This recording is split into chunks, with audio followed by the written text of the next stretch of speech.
Oke. Yang kedua adalah gaya London ya. Gaya London adalah gaya tarik-menarik antar molekul nonpolar ya yang lemah akibat terbentuknya dipol sesaat karena adanya aliran elektron. Ya, di sini terbentuk antara molekul nonpolar dengan nonpolar.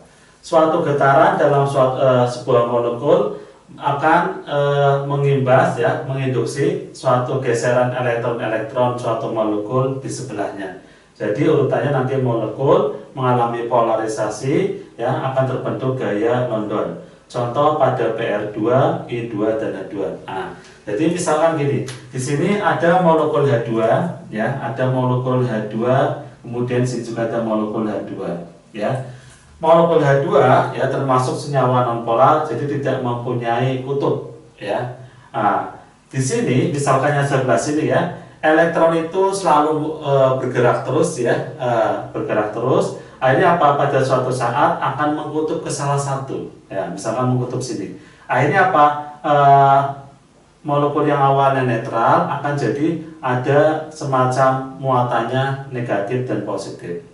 Nah, muatan ini akan menginduksi ya molekul yang di sini yang masih netral ya akan menginduksi ke sini. Akhirnya apa? Di sini terbentuk muatannya apa? Positif dan negatif. Nah, gaya tarik antara molekul ini muatan positif dan negatif dalam molekul ini inilah yang disebut dengan gaya London. Otomatis gaya London ini lebih lemah daripada gaya van der Waals ya. Nah, jadi apa? Intinya gaya London terjadi antara molekul nonpolar ya, nonpolar dengan molekul nonpolar ya, nonpolar ya. Gayanya proses terbentuknya ya seperti ini ya. Jadi nanti ada terakhirnya ada gaya tariknya disebut dengan gaya London. Cloud, meaning that they lack any poles and are as such known as non-polar molecules. So how do the dipoles come to be?